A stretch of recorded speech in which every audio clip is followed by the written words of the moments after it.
Assalamu alaikum and welcome to Tuesday night Islamic Insight.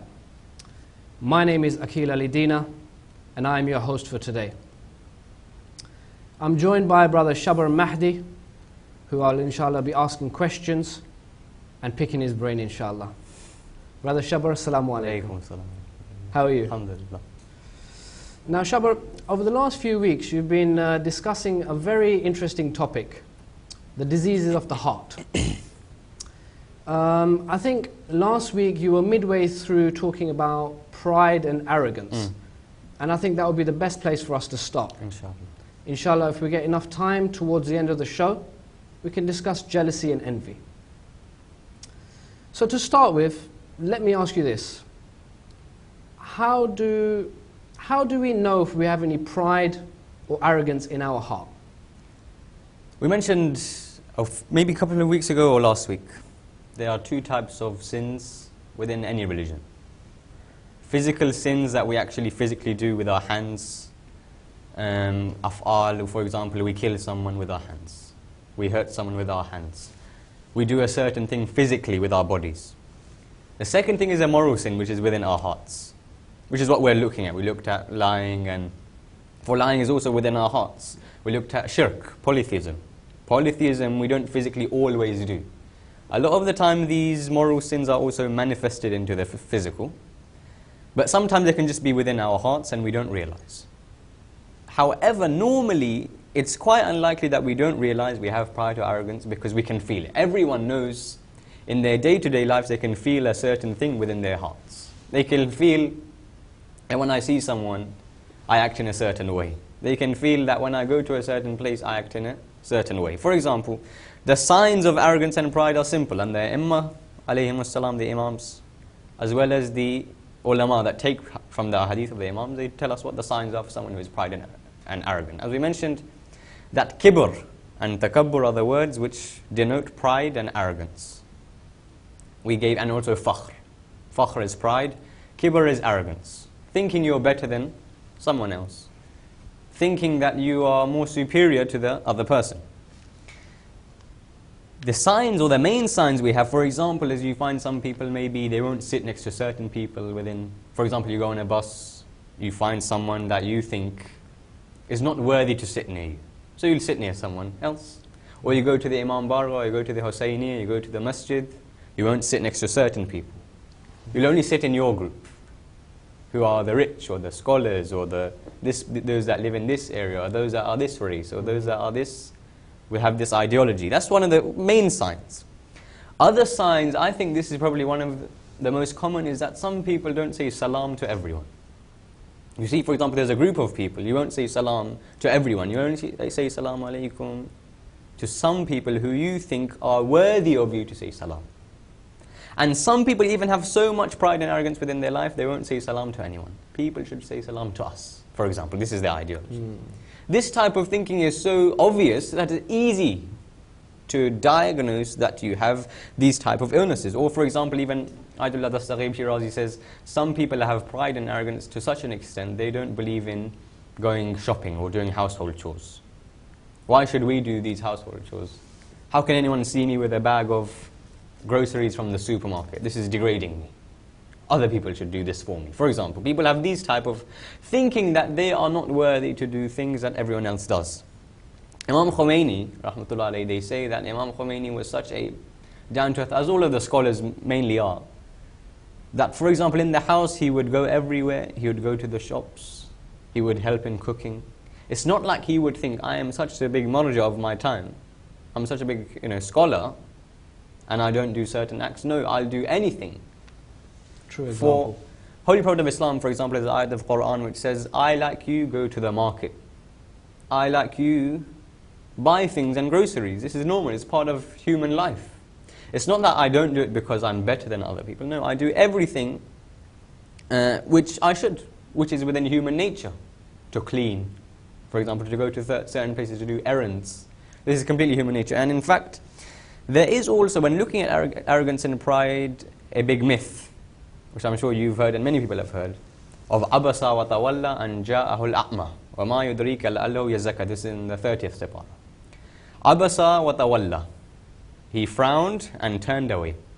The name Abbas and Abasa, they come from the same root. Abbas means the lion that is frowning and very angry. The lion that other lions are scared of because of its face, such an angry face. Abasa wa tawalla is referring to the Holy Prophet of Islam, that some say it's referring to the Holy Prophet of Islam. Astaghfirullah, it isn't. They say that there was a blind man who came and sat next to the Prophet. As he came and sat next to him, the Prophet turned his face and frowned. Abasa, he frowned and he turned his face away. Astaghfirullah.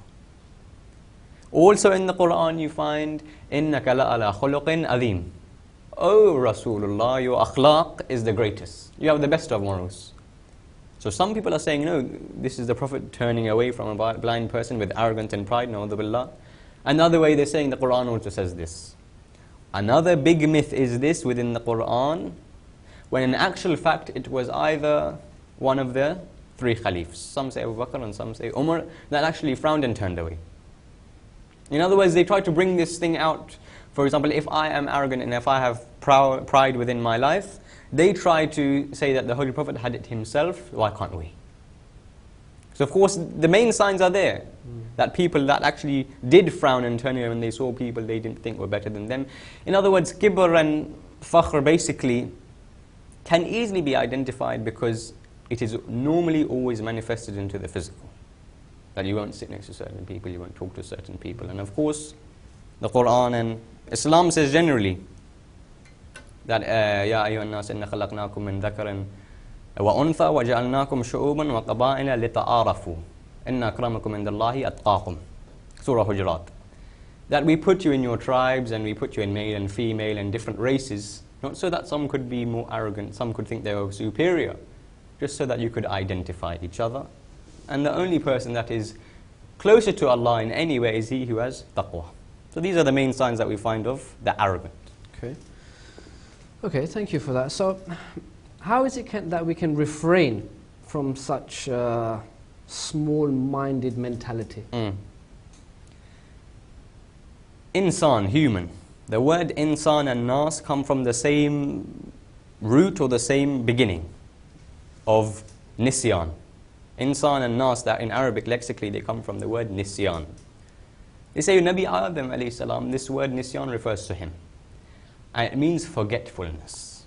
Nisyan means forgetfulness. So when we see insan and nas, which refer to mankind, it's from the root word forgetfulness. Why? Because it is us who are forgetful of our duty towards Allah subhanahu wa ta'ala. Or it is us, not that Nabi Adam was forgetful, he was only forgetful to one hukum, which was of course mustahab. We are forgetful to our obedience to Allah subhanahu wa ta'ala. So from our name of insan and nas, we're not something that's so great. We're not something that is so high and so superior. Also look in the Quran, for example, إِنَّا خَلَقْنَا الْإِنسَانَ مِن نُطْفَةٍ أَمْشَاجٍ. This is, for example, in Surah Al-Dahr.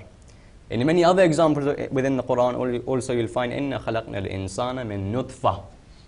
We created man from this najis drop or seed. Your beginning is najis. Your body is filled with this najis liquid. Your stomachs are filled with najis. And as the Quran also says, خُلِقَ الْإِنسَانَ ضَعِيفًا. We created man weak. How weak is this flesh? How easily can I break my bones and become bruised? How susceptible am I to diseases? How often do I have to wash myself? If I don't wash myself, I begin to rot. So insan, who was called insan because of forgetfulness to the duty of Allah subhanahu wa ta'ala, whose body is weak, whose beginning is not worth talking of, whose end is in the dirt.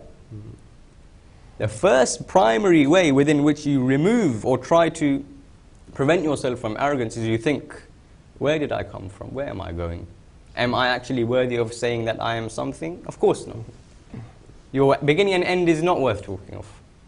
You are so insignificant within this. For example, there's a hadith which says there are many universes and many galaxies.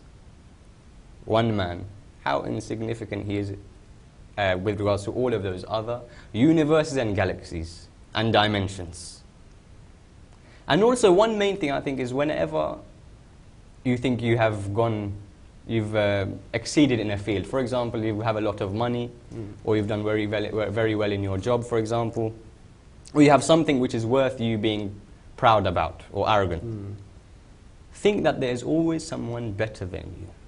If you have knowledge and you're arrogant because of your knowledge, you think you're better than other people because of your knowledge, always remember that Ahlul Bayt have more knowledge than you.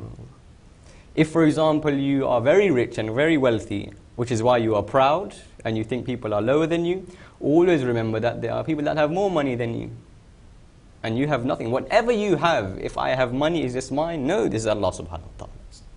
For if it was not for him, what would I have? Qarun was the cousin of Nabi Musa.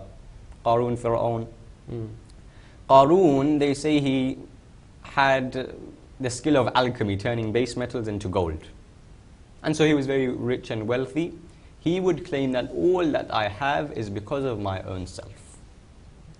So one of the main, looking in history, someone who is proud, someone who is arrogant. Why? He thought that everything I have is because of my own self. Therefore I'm better than others because I have reached this level. Understand how to prevent yourself from arrogance and pride. Understand whatever you have is from Allah. You are not worthy of being talked of. You are someone. لَقَدْ خَلَقْنَا الْإِنسَانَ فِي أَحْسَنِ تَقْوِيمٍ ثُمَّ رَدَدْنَاهُ أَسْفَلَ سَافِلِينَ. We created man in the best way, in the best nature. But you can also be lowered to the worst. Worse than an animal. Understand that who you are is significant to Allah. But also understand that everyone is equal. There's no superiority over other people. Alhamdulillah. No, I think it is very important as well, the element of material. When we have a bit of material, a little bit of wealth, a car, this fine all put together, and all of a sudden we think we're God's gift to us. But of course you've made a fantastic point that He is the giver of sustenance, and He has given you the ability to earn wealth. So, alhamdulillah. Okay. Can you give me some examples from the Holy Prophet, peace and blessings be upon him and his family, or any other figures who have shown humility in history? Well, the Quran says itself, لَقَدْ كَانَ لَكُمْ فِي رَسُولِ اللَّهِ وَأُسْوَةٌ حَسَنَةٌ. Within the Holy Prophet of Islam you find the best of examples. In other words, for everyday life, whatever problem you may have, whatever issue you may have, whatever guidance you may need, go to the Holy Prophet of Islam, for he is the best of examples. He himself says that إِنَّمَا بَعِثْتُ لِمُتِمَّمَ مَكَارِمُ الْأَخْلَاقِ.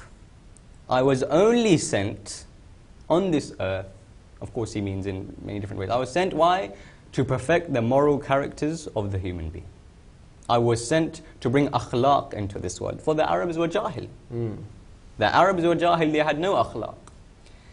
It's a matter of sadness when you find even today that Muslims, people who call themselves Muslims, who say, Ashhadu an la ilaha illallah wa anna Muhammadan Rasulullah, and maybe even wa anna Aliyyun waliyullah, they themselves don't have any akhlaq. They themselves don't learn from these characters.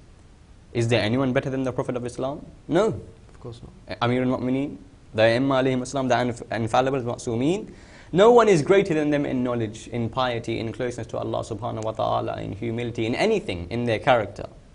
And still they don't learn from these characteristics. Even the companions of the holy infallibles had so much piety and so much faith, and their akhlaq showed who they were.